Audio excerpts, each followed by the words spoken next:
வரலாற்று சிறப்புமிக்க இந்த நிகழ்வு கடவுளை கூட என்று சொல்லலாம்.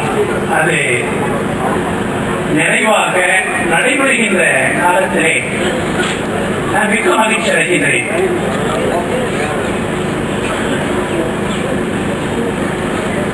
ஜீவபந்த் ஐயா அவர்களை நான் முதலில் பார்த்த அந்த தோற்றம் என் உள்ளத்திலே அப்படியே பதிந்திருக்கிறது. உச்சி வயல் 12 மணி கருத்த மேகோடு வேர்வை வடிவோடு தன் உடம்பை பற்றி ஒரு சிறிதும் கவலைப்படாமல் வெயிலடிக்கிறதே என்று கூட நினைக்காமல் அப்படி வந்து அமர்ந்து வெயில வரங்கே வெயிலாவது என்று அதை பற்றி சிறிதும் கவலைப்படாது. கர்மமே கண்ணாயினார் என்று சொல்வார்களே, அப்படி வாழ்ந்தவர்கள் ஒவ்வொரு முறையும் நபர்கள் என்று சொல்லி அவரோடு கலந்து பழகின்ற பொழுது ஒரு தொண்டர் எப்படி இருக்க வேண்டும் என்பதற்கு எடுத்துக்காட்டாக விளங்கினார்கள் என்று நான் அவர்களை கண்டேன். அவர்கள் வரும்பொழுதெல்லாம் அவர்கள் பிரசுரத்துக்காக கொண்டு வந்த அந்த அறிக்கைகள் பல்வேறு விதமான பாலசுந்தரம் நாடகமும் அதெல்லாம் என்ன கொடுத்தாங்க, அதை நோக்கி வைத்திருக்கிறேன். வைத்து தன்னுடைய அனுபவங்களை எல்லாம் சொல்வாங்க, வாழ்வோடு சொல்வாங்க. எனவே அதை அந்த கேட்கின்ற பொழுது என் உள்ளத்திலே ஏற்கனவே எனக்கு உயிரிடத்திலே ஒரு ஈடுபாடு இருந்தது. அது மேலும் மேலும் எனக்கு வளர்ந்தது. குறிப்பாக என்னுடைய சில குறிப்புகளை வைத்த வரவேற்புரை பற்றி ஐயா அவர்கள் சொன்னது போல அந்த சிதம்பர சுவாமிகளாக இங்கே மதுரை வந்த பொழுது ஒரு பெரிய எதிர்ப்பு. மதுரையிலே பத்திரிகைகளும் அவரை எதிர்த்தனர். வரக்கூடாது, இப்படி மக்களுக்கு இடையிலே இப்படி வருவது அநாகரிகம் இதெல்லாம் பத்திரிகை எழுதி சிலரை தூண்டிவிட்டார்கள். ஒரு அடுத்த நிகழ்ச்சி நான் சொல்றேன். அப்போது அங்கே செய்தித்தாள்ல அவர் யாரையும் பார்க்க வரவில்லை, அவருடைய குருமார்களுடைய சென்ற அந்த அடிச்சுவட்டிலை சென்று அவர்கள் இருந்த அவர்கள் தரம் கூறிய அந்த பகுதியிலே சென்று பார்த்து அப்படி வணங்கி செல்ல வருகிறார்கள். மக்களையோ அல்லது நகரத்திற்குள்ளோ அவர்கள் வர விரும்பவில்லை என்றெல்லாம் செய்திகள் இருக்கிறது கூட. அப்போது வேண்டுமென்றே சில பேர் இப்படி வந்தால் மக்களுக்கு அதை எதிர்ப்பார்கள். அப்படி இப்படி என்றெல்லாம் அவர்கள் வெறும் தொண்டர் மட்டுமல்ல, சிறந்த ஆய்வாளர், நல்ல சிந்தனையாளர். அந்த குறிப்புகளெல்லாம் பார்த்த இடத்திலே பெரும் மதிப்பு எனக்கு உயர்ந்தது. காஞ்சிக்கு அருகிலே உள்ள திருப்பரம்பூர் என்ற ஊரிலே 5/7/1900 பிறந்தார். பெற்றோர் அங்கு தன்னுடைய ஊரிலே திருப்பரம்பூரிலே கிராமத்திலே தர்மசாகர சுவாமிகள் நூலகம் என்று ஒரு நூலகத்தை தொடங்கி 300 அச்சிட்ட நூல்கள் 50க்கு மேற்பட்ட ஓலைச்சுவடிகளை அங்கு சேர்த்து வைத்து பொதுமக்களுக்கிடையே அந்த அறிவு செல்வத்தை வளர்த்தார்கள். 1920-25 நூலகத்தை நாள்தோறும் அங்கே திருக்குறள், சிந்தாமணி, சூடாமணி போன்ற எந்த நூல்களை எல்லாம் பொதுமக்களுக்கு நாட்டு அந்த தமிழ் சுயலபிள் அவர்கள் அவரோடு சேர்ந்து முழு படம் எடுத்து நிறுத்த வைத்திருக்கிறேன். அப்படிப்பட்ட ஒரு பேரறிஞர் மனமு வந்து ஏற்றுக்கொண்டு நாட்டிலே சென்று இந்த சமண கருத்துக்களை பரப்பி என்ற செயலில நான் ஈடுபடுவேன் என்று முந்தி கூறியிருக்கிறார்.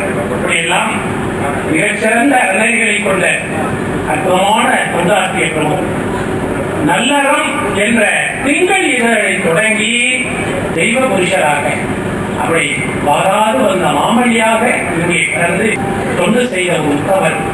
அதனால்தான் உயிர் கருணை மிக்க உத்தவர் ஜீவபந்து என்ற அதை நாங்கள் எங்கள் கழகத்திலே அதை அழைப்பு ஆண்டுதோறும் போடுகின்ற பொழுது உயிர் கருணைமிக்க தொண்டர் என்று மனமு வந்து நினைத்து ஆண்டுதோறும் நம்முடைய நேமி சரந்தகுமார் அவர்கள் அறக்கட்டளையிலே விழாவை நடத்தி கொண்டிருக்கிறோம்.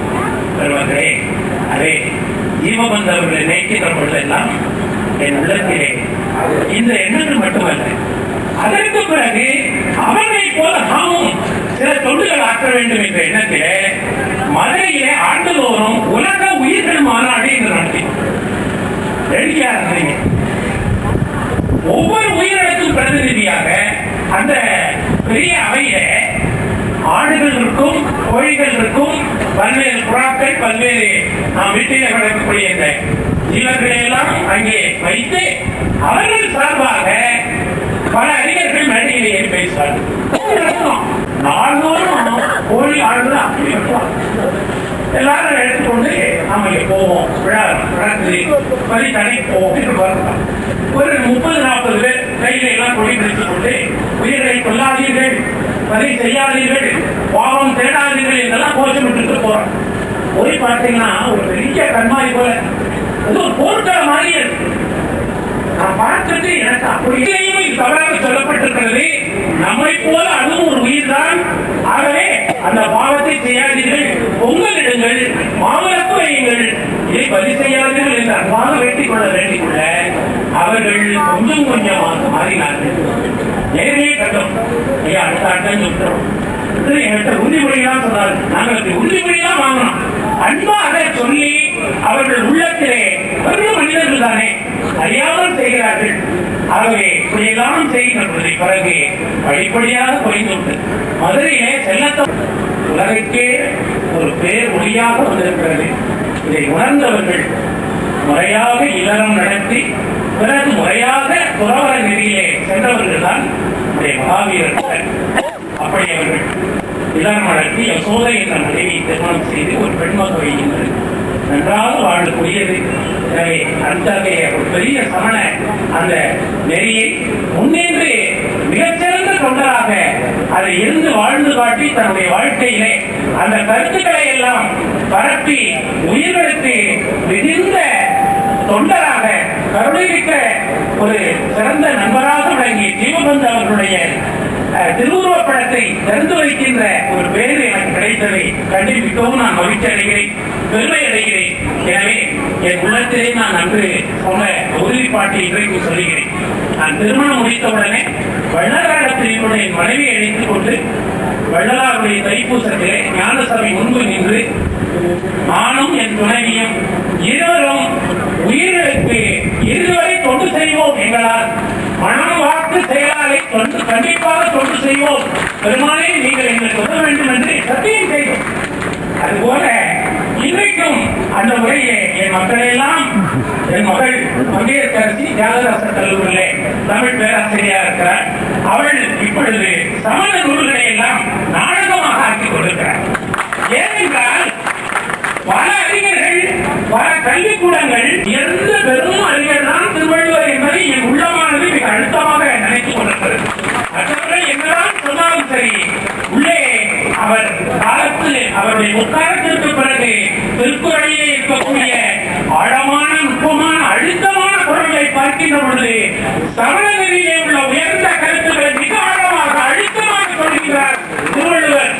ஆகவே திருவள்ளுவர் சமணராகவே இருக்க வேண்டும் என்று என் உள்ளமே கருதுகிறது என்பதை இந்த இடத்திலே சொல்லி இந்த அவையிலே அடியேற்கும் வாய்ப்பு கொடுத்த பெருமக்கள் அனைவருக்கும் மனமார்ந்த நன்றியை கூறி என்னுடைய இந்த சிற்றுரையை நிறைவு செய்கிறேன். மேலும் மேலும் இந்த உயிர் தொண்டு பெருக வேண்டும். அதுதான் வரலாற்றிலே சிறப்பு. மதுரை என்பது வரலாற்று திருப்புமுனை உள்ள இடம். 8 மலைகளிலேயும் பலமுறை சென்று பார்த்திருக்கிறேன். அவர்கள் அடையாளம் மிக அருமையாக அமைந்திருக்கிறது.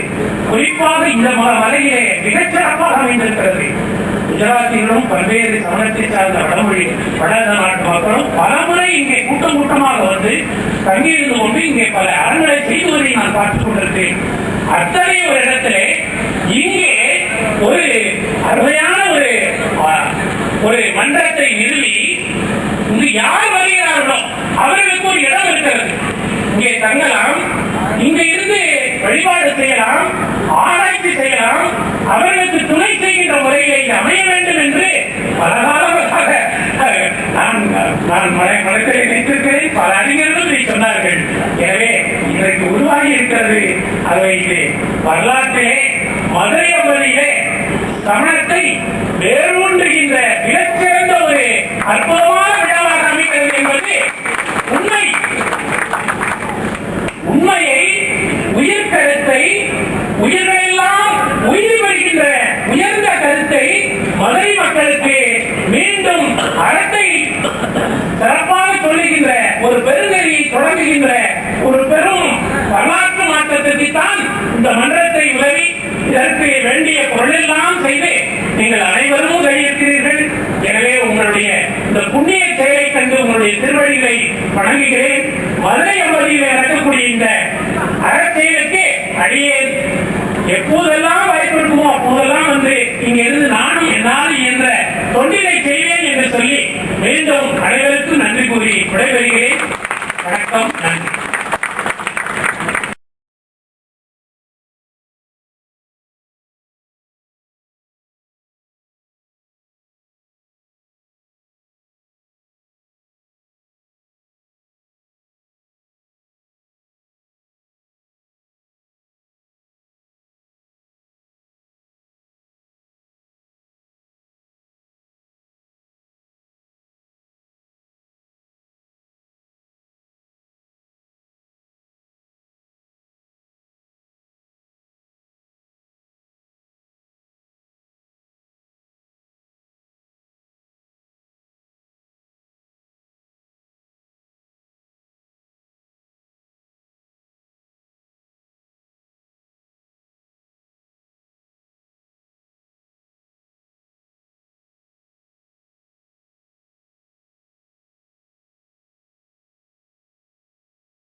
ஸ்ரீ 108 விஸ்வேஸ்வர முனிமாரார் பாதங்களை வழங்கி வணக்கத்திற்குரிய மேல் சித்தாமூர் தினகரந்தி அடிகளார் அவர்களுக்கும் வணக்கத்திற்குரிய திருமலை அரங்ககிரி அடியார் அவர்களுக்கும் என்னுடைய வணக்கத்தை தெரிவித்துக் கொண்டு இன்றைய படத்திறப்பு விழா மற்றும் குறுந்தகவல் வெளியிட விழாவின் நிகழ்வுகளை மிகவும் சிறப்பாக நடத்தி கொண்டிருக்கும் தலைவராக பொறுப்பேற்று நடத்தி கொண்டிருக்கும் அனுசரா மதுரை சமண பாராட்டு மன்ற பண்பாட்டு மன்றத்தின் செயலாளர் அவர்களுக்கும் வரவேற்புரை வழங்கிய கனக அஜிதாஸ் அவர்களுக்கும் மற்றும் திருவள்ளூர் கழக செயலாளராக பணியாற்றிக் கொண்டிருக்கும் சுத ராமச்சந்திரன் அவர்களுக்கும் மதுரை காமராஜர் பல்கலைக்கழகத்தில் பேராசிரியராக இருந்து வெங்கட்ராமன் ஐயா அவர்களுக்கும் குறுந்தகடை வெளியிட்ட பகவதி ஜெயின் அவர்களின் குடும்பத்தை சார்ந்த மீனாட்சி சுந்தரி அவர்களுக்கும் அதை பெற்றுக்கொண்ட திருமதி ராஜகுமாரி பாஸ்கரதாஸ் அவர்களுக்கும் இந்த கூட்டத்தின் நிறைவாக நன்றியை தெரிவித்துக் கொண்டு மேலும் இந்த விழாவிற்கு ஒளி அமைத்து கொடுத்த அனைவருக்கும் நமக்கு அருந்துரை அளித்துக் கொண்டிருக்கும் தொலைக்காட்சி அவர்களுக்கும் நன்றியை தெரிவித்துக் கொண்டு இந்த வாய்ப்பினை கொடுத்த நமது பண்பாட்டு மன்றத்தின் தலைவர் ஆப்போ அறவாளி அவர்களுக்கும் அனைத்து பெருமக்களுக்கும் இந்த அழைப்பினை ஏற்று இந்த விழாவை சிறப்பாக நடத்தி கொண்டிருக்கும் அனைத்து பெருமக்களுக்கும் நன்றியை தெரிவித்துக் கொண்டு உரையை நன்றி வணக்கம். அனைத்து பெருமக்களுக்கும் இந்த அழைப்பினை ஏற்று இந்த விழாவை சிறப்பாக நடத்தி கொண்டிருக்கும் அனைத்து பெருமக்களுக்கும் நன்றியை தெரிவித்துக் கொண்டு உரையை நன்றி வணக்கம்.